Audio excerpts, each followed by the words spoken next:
Bienvenidos una vez más a Basket 365. Soy Denis y en el vídeo de hoy vamos a hablar sobre March Madness, vamos a hablar sobre el torneo potentísimo y final de la temporada universitaria.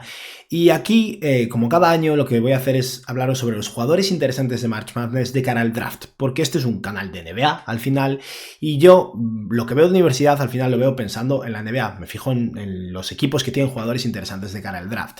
Y aquí lo que voy a hacer es repasar todo el cuadro de March Madness y hablaros de los jugadores que, al menos bajo mi conocimiento, que no soy un experto en baloncesto universitario, lo dicho, yo al final voy a donde en los rankings me van mencionando jugadores que pueden ser interesantes y ahí es donde presto atención, pero aquí os voy a hablar de los jugadores que podríais...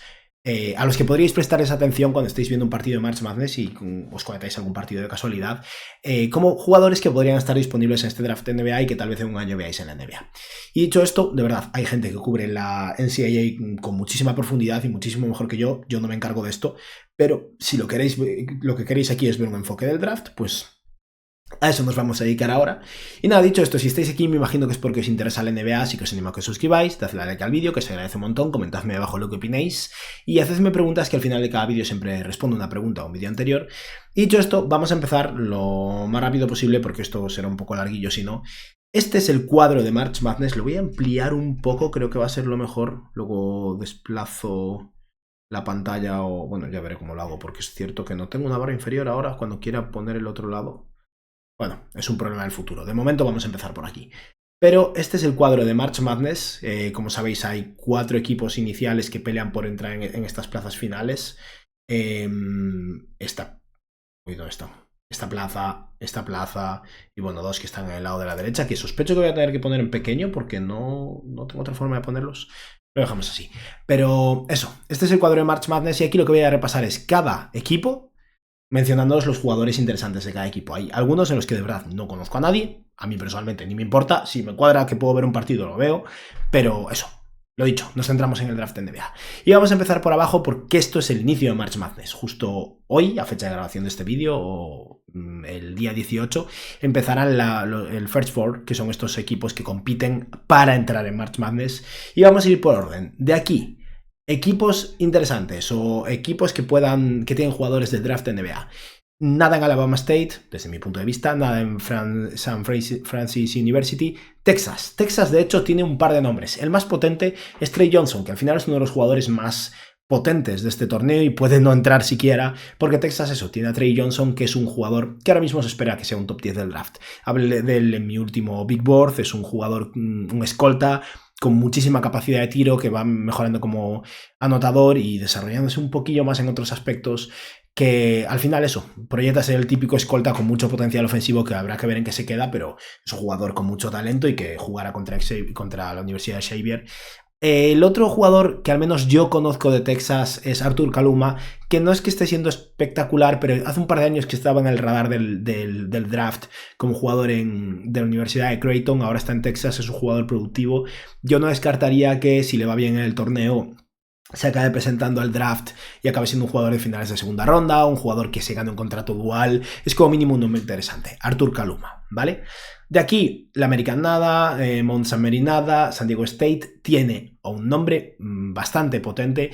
Yo, sinceramente, no me he parado a verlo todavía, pero sí que sé que tiene fans bastante acérrimos, ¿no? Y ese es Miles Bird. Miles Bird es un alero bueno en defensa, con buen tamaño, muy buenas manos, un jugador que básicamente proyecta ser un 3&D, que no está tirando bien de 3, pero tiene buena pinta al tiro, y al final tiene el tamaño, tiene la defensa. Si mete sus triples va a ser un jugador productivo en la NBA. Y es un proyecto que tal vez repita un año más en la universidad, tal vez cambie a otra universidad y se lleve mucho dinero de NIL, tal vez se presente al draft. Se espera que sea un posible pick de primera ronda o jugador de inicios de la segunda ronda, y es el nombre más potente de aquí. Y North Carolina no está en su año más potente, desde luego. Hay 2 nombres, Ian Jackson y Drake Powell. Ian Jackson no tiene pinta de que se vaya a presentar este año, empezó muy bien la temporada, es el típico anotador microondas, pero es que últimamente está muy frío. Quién sabe, a lo mejor se acaba presentando y acaba siendo un pick 50 y algo. Yo creo que a menos que le vaya muy bien en el torneo no va a ser el caso. Drake Powell sí que tiene más fans, es un jugador de ala muy bueno en defensa, que habrá que ver cómo se desarrollan otros aspectos. No es una garantía tampoco que se presente al draft, pero aquí hay eso, 3 prospectos o 3 proyectos de draft en NBA, en Miles Birth en San Diego State y Ian Jackson y Drake Powell en la Universidad de Carolina del Norte. Tal vez haya alguno más, pero estos son los nombres con los que estoy familiarizado yo. Y dicho esto, pasamos a la zona alta. Vamos a hacer primero el lado sur, luego el oeste, luego pasamos al este y por último al Midwest. Y empezamos con la Universidad de Auburn, donde estamos ante una de las universidades más potentes bueno, creo que es el favorito absoluto a ganar el torneo, pero a nivel de jugadores con potencial en NBA destaca uno, que es Johnny Broome. Johnny Broome es uno de los mejores jugadores de la universidad en este momento. Es un 4,5, digamos, o sea, un 5 pequeño o un 4 que no tira mucho, pero es un muy buen defensor, un jugador muy productivo, más que maduro físicamente, que tiene uno de esos roles que yo no tengo claro cómo se proyectan a la NBA, pero si algún equipo está convencido con él, puede ser un pick de finales de primera ronda, inicios de segunda ronda, un veterano que sabe jugar al baloncesto y que probablemente aporte en algún equipo. Luego, en Louisville este año no hay nadie. En la Universidad de Creighton sí que hay un nombre muy interesante también de finales de primera ronda, inicios de la segunda ronda, en mi opinión, en Ryan Kalkbrenner, que es un super senior, un jugador que lleva 5 años en la universidad, un pivot grande, muy bueno a nivel defensivo, de hecho lleva, no sé, creo que 4 años, tal vez 5 años ganando el premio a jugador defensivo de su conferencia, un año sí, otro también. Y al final es uno de esos pivots grandes, intimidadores, que en drop defense creo que lo van a hacer bien. Yo creo que es un buen valor potencial en ese inicio de la segunda ronda. Y tal vez algún equipo que realmente busque este perfil de jugador esté dispuesto a seleccionarlo en el 22, 24, algo así. Es un jugador interesante, pero al final eso, un pivot veterano, ¿no? Luego pasamos a la Universidad de Michigan y hay un nombre muy potente, de un jugador bastante raro, eso sí, en Danny Wolf. Danny Wolf es un pivot, o al menos un jugador de 7 pies de altura, digamos 2,13 de altura, pero que opera en el perímetro. Es un jugador que pone el balón en el suelo, es probablemente el mejor jugador con el balón en las manos de su equipo, es un buen tirador, es un defensor terrible y es un jugador muy raro al final.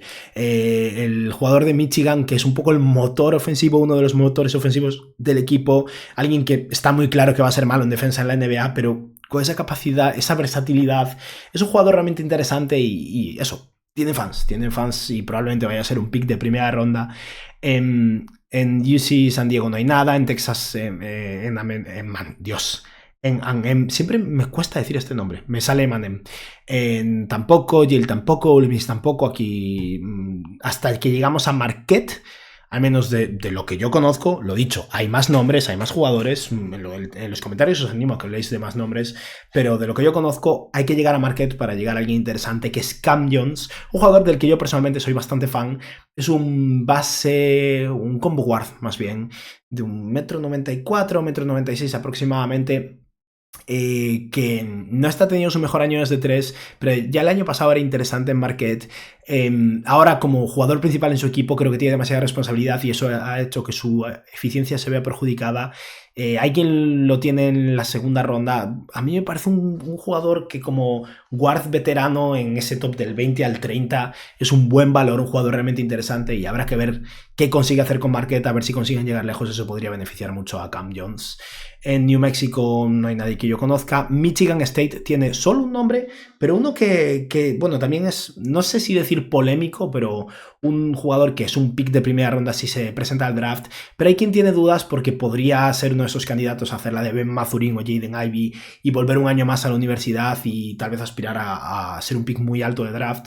Y ese es Jace Richardson, que es el hijo de Jason Richardson, un jugador muy icónico para mí. Bueno, era un jugador típico de los Suns y de los Warriors, creo que ganó un concurso de mates, un atleta espectacular. Su hijo Jace Richardson es un poco más pequeño, mide 1,90 m siendo generosos, pero tiene buena muñeca, es un jugador joven de primer año universitario que está siendo muy productivo y que ha ido escalando a medida que ha ganado minutos poco a poco, y si lo hace bien en March Madness en Michigan State, tal vez acabe siendo un pick de lotería. No es algo que descarte del todo, así que ojo con Jace Richardson, y luego tiene el pedigree de NBA, obviamente, que eso siempre influye.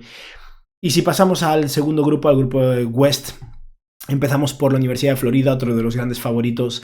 tienen varios nombres, pero al final el único con el que yo estoy un poco familiarizado es Alex Condon, un jugador australiano que es un pivot con capacidad de tiro, pero joven. Es un otro jugador que tal vez vuelva un año más a la universidad, tal vez tenga algún fan y alguien le prometa un pick o le garantice ser seleccionado en la primera ronda este año, pero es uno de esos jugadores que creo que va a experimentar, bueno, en función de cómo le vaya en este torneo y luego en función de cómo le vaya en el draft combine. Puede ser un jugador de esos que asciendan considerablemente o alguien que desaparezca un poco del radar y que vuelva a la universidad un año más, pero eso, Alex Condon. Luego UConn no es tan potente como otros años, aquí no tienen a Donovan Clingan y Stephen Castle, no son favoritos a ganar nada, pero tienen un par de jugadores. Uno es Alex Caravan, que sí que ha estado en los últimos años en UConn, es un 3&D, básicamente un veterano bueno a nivel defensivo, con buena muñeca, que el año pasado, si se hubiera presentado al draft, probablemente hubiera sido un pick de primera ronda o finales de primera ronda, inicios de la segunda ronda. Decidió volver a la Universidad de UConn un año más y no le fue demasiado bien. Yo creo que está un poco estancado, tal vez un poco más bajo, pero sospecho que Alex Caravan, si cae a la segunda ronda, va a ser un muy buen valor. Y luego está Liam McNeely, que es un posible pick de lotería o pick del 15 al 18, algo así. Es un prototipo Corey Kispert, pero jugador de primer año. O sea, un jugador de 2 metros, con buena muñeca, con algo más de capacidad con el balón que él, tal vez, pero creo que va a ser un jugador interesante, un defensor infravalorado, posiblemente no bueno, pero aceptable, y un jugador que eso, un equipo que necesite espaciado en esa posición de alero, va a tener sentido y es eso, un posible pick de lotería, ¿no? En la Universidad de Memphis no hay nadie que destaque. Bueno, perdón, UConn juega contra Oklahoma, me olvidaba. En Oklahoma está Jeremiah Fears, un jugador que a mí me da un poco de miedo, valga la redundancia con el nombre. Es un base joven, creo que tiene 18 años aún, delgado, con muchísima capacidad de romper a las defensas y penetrar a canasta, un tiro cuestionable, a nivel defensivo es malo, pero tiene un talento ofensivo espectacular y esa es un poco la idea. Creo que es un jugador que tiene muchísimas papeletas para ser seleccionado en la lotería, sobre todo si consigue eliminar a UConn, que va a ser difícil, porque es eso, el talento es más que evidente, hay dudas también en bastantes aspectos, tiene carencias, pero es el típico jugador que probablemente, si llega a la NBA, tal vez se pase un año o dos muy ineficientes y luego poco a poco vaya encontrando su ritmo, pero es un talentazo ofensivo y eso, UConn, Oklahoma, Jeremiah Fears aquí puede lucirse bastante si lo hace bien. Luego tenemos el Memphis Colorado State. En Memphis no hay nadie que destaque muchísimo. El único nombre que voy a decir es PJ Haggerty, que es un jugador muy bueno a nivel universitario, un guard anotador, que yo creo que está mejor en la universidad. Y lo digo en el sentido de que en la NBA no creo que tenga muchísima atracción, a menos que le vaya muy bien a Memphis y me sorprendería mucho. Pero que en la universidad con el NIL se va a llevar pasta y el año que viene seguirá probablemente o en Memphis o en otro equipo. Y luego está Colorado State, donde hay un jugador muy interesante y que ya el año pasado era un posible pick de... Un poco similar al caso de Alex Caravan, posible pick de final de la primera ronda, inició la segunda ronda, en Nick Clifford, que es un alero un poco pequeño, digamos escolta alero, jugador de 1,96 m más o menos, con brazos largos, eso sí, que es un buen defensor, un muy buen tirador de 3 y que este año además como jugador principal en su equipo está desarrollándose cada vez más, está creando más por sí mismo, es un muy buen reboteador también para su tamaño, uno de los mejores jugadores de la universidad a día de hoy. Al final es un jugador veterano, no recuerdo ahora si está en su cuarto año tal vez, pero Nick Clifford es un muy probable pick de primera ronda, 3&D en esa posición, escolta alero, que ha tenido un rol muy agrandado, digamos, no es la palabra correcta, pero bueno, un rol potente en este año en la universidad. Cuando llega a la NBA no va a ser eso en absoluto, no va a ser un creador ni mucho menos, pero también la capacidad de producir un nivel superior siempre da más esperanzas de cara a que luego pueda reducir un poco más su rol y volver a ser un role player puro, digamos. Pero Nick Clifford me gusta mucho y si consigue avanzar un poco con Colorado State, ojo con Nick Clifford, que va a ganar muchos puntos. Luego tenemos la Universidad de Maryland, en fin, donde está Derek Quinn, que es un jugador de lotería para mucha gente. Hablé de él también en mi último Big Board. Yo tengo dudas con él, es complicado. Es un big que no defiende, que ni es bueno en defensa, ni se esfuerza mucho en defensa, no tira de 3 tampoco, pero es un muy buen anotador interior, tiene toque, buena muñeca, pone un poco el balón en el suelo. Es un jugador muy bueno en la universidad, que probablemente si se quedara unos años en la universidad ganaría premios y premios y premios. Se tiene que presentar al draft porque va a ser un pick de lotería. Yo no sé cómo sentirme con él, la verdad. Creo que es el típico pivot que es muy difícil que funcione. Hay excepciones. Mirad a Nasrid, que es un pivot pequeño pero con creatividad con el balón, que ha evolucionado como tirador y eso lo ha llevado lejos también. Pero eso, Derek Quinn, sea como sea, es un muy buen jugador que que a ver qué tal lo hace en el torneo. En Grand Canyon no hay nadie que yo conozca, Missouri tampoco, Drake tampoco. Texas Tech tiene un nombre que era popular sobre todo antes del inicio de esta temporada universitaria en JT Topping. No es hermano de Obi Topping, no lo he buscado en Google, pero juré, creo que no es hermano de Obi Topping. Pero JT Topping es un muy buen atleta en el ala que está verde y que probablemente vaya a repetir un año más en la universidad para seguir madurando, pero si resulta que le va bien, pues tal vez gane puntos. Curiosamente no hay nadie que destaque en Kansas este año, y eso que ha sido una fábrica de jugadores NBA durante mucho tiempo y lo volverá a ser. Arkansas tiene muchos nombres, ninguno potente. De hecho, tengo 5 nombres apuntados de Arkansas y creo que es junto con Duke de las universidades donde más nombres voy a mencionar. Ninguno es espectacular, la verdad. Uno es Trevon Brasil, que ya hace un par de años que está en el radar y se ha quedado un poco en nada, pero es un jugador con tamaño a la pivot muy atlético que ha mejorado un poco como tirador. Sinceramente no he comprobado nada de sus stats este año, simplemente es un nombre que conozco de hace un año y 2, pero no está mucho en el radar, así que sospecho que no le está yendo muy bien. Luego está Boogie Flanz, que es uno de los jugadores con más talento probablemente de este grupo a nivel ofensivo, pero tampoco está destacando muchísimo. Luego está nunca sé decir el nombre. Svonovir Ivisic, un jugador que el año pasado llegó a Kentucky y con el cambio de entrenador, ahora Calipari es el entrenador de Arkansas, se fue a Arkansas. Un pivot con capacidad de tiro balcánico, no sé dónde es exactamente. No está destacando muchísimo tampoco. Creo que su hermano está en Illinois, si no me equivoco. Pero eso, es un pivot con capacidad de tiro. Eso siempre puede ser interesante, aunque no creo que se vaya a presentar al draft este año. Luego tienen a Dutierro, que es un jugador que sinceramente es el nombre más potente de cara al draft de todos estos. No le he prestado atención aún, ni siquiera sabría deciros cómo juega o cómo no juega. No he hecho nada de análisis, o sea, no he visto un partido de Arkansas, sinceramente, pero curiosamente reconozco muchos nombres de antiguos jugadores de Kentucky, más Boogie Flanz, más Adu Tierro, y DJ Wagner es otro jugador que era un prospecto potente en su momento, creo que un jugador top 10 o algo así del instituto, al que le ha ido muy mal, y ahí está intentando hacerse un hueco. Es un escolta anotador que poco a poco está mejorando, o ha ido mejorando, y bueno, si lo hace bien en el torneo tal vez pueda ganar puntos. Pasamos ahora a la Universidad de Duke y aquí toca mover la cámara. Me voy a poner abajo o... a ponernos a... Uy, me he pasado. Me voy a poner aquí. Universidad de Duke, aquí hay muchos nombres. Cooper Flagg, obviamente no hay que pararse mucho con él. Kama Malowatz, el pivot con más posibilidades de salir de primero, no en el draft, sino de ser el primer pivot seleccionado en el draft. Un pivot de 2'18 con potencial defensivo, que está verde, no nos emocionemos tampoco, pero un jugador grande y con potencial defensivo. Con Canupel, un jugador que... Bueno, el prototipo se parece un poco a Liam McNeely, pero Canupel a sus 19 años está siendo espectacular, sobre todo como tirador. Hay pocas dudas con su muñeca, básicamente. Tira bien de 3, tira bien a nivel de tiros libres. No es un buen atleta en absoluto, pero se esfuerza en defensa. Es capaz de hacer un poco ese pase extra también. Un jugador de complementario, tirador muy interesante, que a ver qué tal lo hace en Duke, sobre todo con el tema de Cooper Flagg y su torcedura de tobillo. Habrá que ver cómo vuelve y cuándo vuelve y cuánto es capaz de tirar del carro Duke mientras tanto, pero eso, Canupel es uno de los principales candidatos a ganar puntos por ahí. Luego está Tyrese Proctor, que era un jugador que se esperaba que fuera seleccionado en la lotería hace un par de años, no le fue bien, repitió un año más en Duke y este tercer año es como un jugador más maduro, es un australiano, bueno en defensa, un base de 1,95 m, digamos, más o menos, que es un buen pasador y que ha mejorado año tras año, y a mí me parece ahora un valor interesante en la segunda ronda si se presenta como base suplente. Y luego está Isaiah Evans, que es un jugador que ha ido de menos a más, un tirador, sobre todo, creo que es escolta, si no recuerdo mal, pero un jugador que probablemente sea un candidato a repetir el año que viene en Duke cuando se vaya toda esta camada y convertirse en un rookie interesante, ir ganando puntos. Mississippi State nada.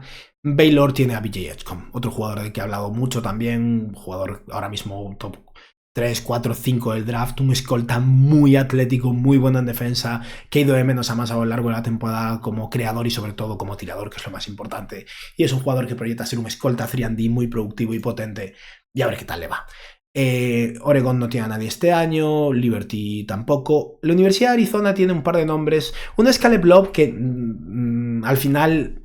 es un nombre conocido básicamente porque jugó varios años en North Carolina. El año que Carolina del Norte llegó a la Final Four, era el anotador principal de este equipo. Y yo no creo que sea un jugador NBA, pero es el típico anotador que no defiende, ineficiente pero anotador de volumen, que puede acabar siendo un sexto hombre interesante tal vez. Yo no tengo muchas esperanzas, pero bueno, tal vez rinda bien con Arizona este año y eso le dé puntos. Y luego está Brian Carter, que es un alero muy atlético, con muchísimo potencial defensivo, que es un prospecto que está verde, pero que es la típica apuesta en el top 20 del draft, muy probable de algún equipo, si es que lo hace bien en todo el periodo, en el proceso del pre-draft, digamos. Pero eso, Brian Carter es interesante ahí.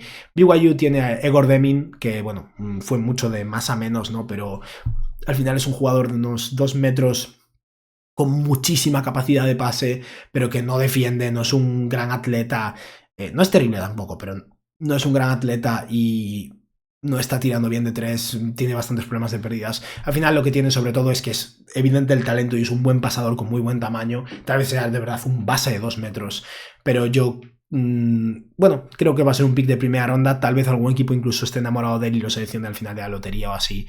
Tiene más pinta de apuesta en talento en ese pick del 20 al 25. A ver qué tal le va. VCU nada, Wisconsin nada, Montana nada, San Mary's nada, Vanderbilt nada. Y llegamos a Alabama, que tiene un nombre en Philon Lavaron, que es... Lavaron Philon. He puesto el nombre y apellido al revés, me he liado. Lavaron Philon, que es un base pequeñito. Y es un poco el problema de siempre, ¿no? Talentazo, muy buen jugador, es muy pequeño. Y yo creo que va a estar mejor jugando en la universidad, siendo un muy buen jugador universitario, ganando dinero con el NIL.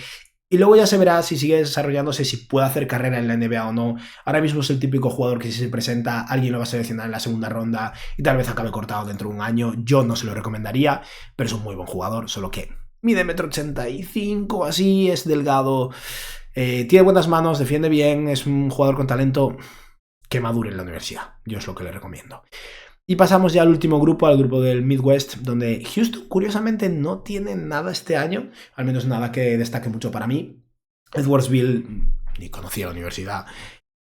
Gonzaga no tiene a nadie, pero por destacar un nombre que quién sabe. En Gonzaga juega el hermano pequeño de Andrew Nembhard, en Ryan Nembhard.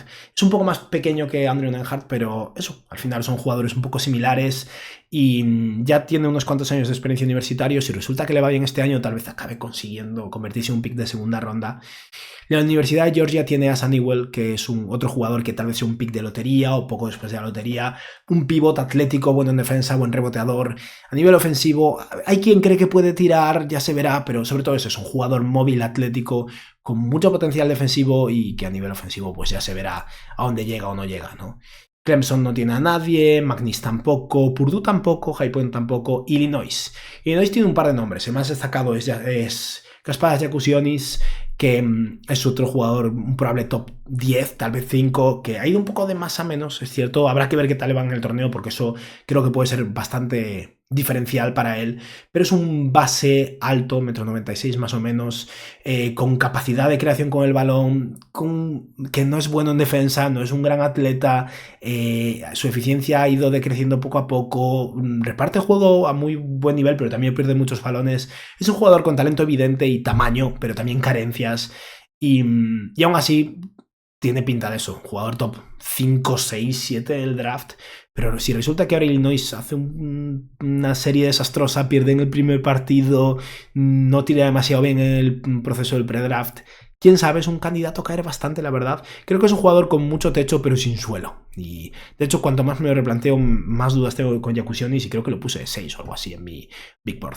Y luego tiene a Will Riley, que es un jugador que ha aparecido poco a poco en el radar. No es que empezara siendo muy relevante en Illinois, pero es un jugador de ala joven con muchísimo potencial a largo plazo, pero que también probablemente sea un candidato a volver a la universidad, a menos que le vaya muy bien de aquí al final del proceso del draft y el año que viene escalar a pasos agigantados, ¿no? Kentucky no tiene, o sea, no es que no tenga nadie, pero no tiene a nadie que destaque mucho. Troy tampoco. UCLA, siendo sinceros, no tienen a nadie, pero juega Daimara, así que vamos a mencionarlo. Mara no está en el radar, desgraciadamente no es así. A ver si el año que viene, pero lleva 2 años en la universidad y está totalmente... O sea, está siendo irrelevante, ¿no? Y por decir otro nombre, Kobe Johnson, que jugaba en el... Se me ha olvidado el nombre. Visualizo el equipo donde jugaba el año pasado Bronny James e Isaiah Collier, se me ha ido el nombre. UCS. Kobe Johnson es el hermano pequeño de Jalen Johnson, es un jugador de cuarto año universitario ya, es más pequeño que Jalen Johnson, es más un jugador de ala, se espera que sea un 3&D interesante. Estaba mucho más en el radar de la NBA antes, este año no es que lo esté demasiado, pero por mencionarlo, ahí está, el hermano pequeño de Jalen Johnson, pedigrí NBA hay, y no es imposible que este año se presente al draft y acabe ganándose un contrato dual como jugador no seleccionado en el draft o como pick de finales de segunda ronda. Y por último, la Universidad de Tennessee, con esto acabamos. El único nombre destacado para mí de Tennessee es Chas Lanier, que es un muy buen triplista y nada más. O sea, es un jugador bastante unidimensional, no es un gran defensor, no tiene un tamaño espectacular para su posición, es un escolta básicamente, pero es un muy buen triplista experimentado. Y ese tipo de jugadores a mitad de la segunda ronda, pues sí que pueden tener alguna posibilidad de ser seleccionados. Y con esto hemos acabado. Como veis eso, lo digo muchas veces, yo me centro totalmente en el draft, no sigo a alto nivel la NCAA, no me pidáis que haga predicciones porque no es lo mío, yo me preocupo de lo que me preocupo, pero bueno, he hecho lo posible por bajaros un poco los nombres que a mí me parecen más interesantes de este March Madness y a ver si vemos enfrentamientos potentes y a ver qué tal rinden esos jugadores, ¿no? Y dicho esto, con esto ya acabamos, vamos a responder una pregunta y cerramos por hoy. Y la pregunta que quiero responder hoy es una de Leo Domínguez, que lo que dice es: Denis, ¿cuál crees que es el problema de los Nuggets? Esta temporada están siendo muy irregulares y podrían perder en primera o segunda ronda tranquilamente. Yo creo que Michael Porter Jr. no debería seguir más con Denver y su salario debería tener dos jugadores buenos. En primer lugar, yo quiero decir que creo que mucha gente señala a Michael Porter Jr. como el problema de los Nuggets y no creo que lo sea. MPJ está rindiendo muy bien y está haciendo lo que puede. ¿Que podría tener sentido para Denver mover a Michael Porter Jr. para convertirlo en dos jugadores útiles? Si se da la oportunidad, tal vez. Pero el problema de Denver ahora mismo es la falta de profundidad, precisamente. El equipo tiene un quinteto titular potente y tras eso se desmorona muy rápido. El relevo generacional que he intentado conseguir mediante picks no ha funcionado y básicamente la construcción de equipo en los últimos años ha ido poco a poco debilitando la plantilla. Ese es el problema de los Nuggets. Y si a eso le sumamos que Jamal Murray no ha sido un portento de consistencia en los últimos años, tampoco ayuda. Murray está mejor últimamente. Jokic es buenísimo y eso ayuda muchísimo. Sig Nagy está dando algún minuto interesante. Christian Braun es la única gran noticia de sus jugadores jóvenes. Peyton Watson tiene talento defensivo, pero no es un jugador confiable en playoffs tampoco. Pero eso, que tal vez la mejor opción para que los Nuggets sean más relevantes el año que viene, que podrían llegar a finales de conferencia este año, no lo descartemos tampoco. Pero tal vez la mejor opción sea mover a Michael Porter Jr. e intentar conseguir un par de jugadores para ganar profundidad. Sí. Pero yo tampoco señalaría a Michael Porter Jr. por eso. Antes señalaría la bajada de rendimiento de Jamal Murray, que ahora está mejor, o la falta de profundidad porque no han conseguido encontrar un relevo. Eso es un problema de la directiva, básicamente, o de la gestión. Y nada, dicho esto ya está. Con esto hemos acabado por hoy. Espero que os haya gustado el vídeo. Espero que disfrutéis el torneo de March Madness, que por cierto es muchísimo más difícil verlo en España ahora, porque ya no está el ESPN Player. Buscaos medios porque no es fácil y yo no voy a decir cómo se hace, pero eso, que no es fácil, digamos. Y dicho esto ha sido todo por hoy. Espero que os haya gustado el vídeo y que tengáis un buen día. Adiós.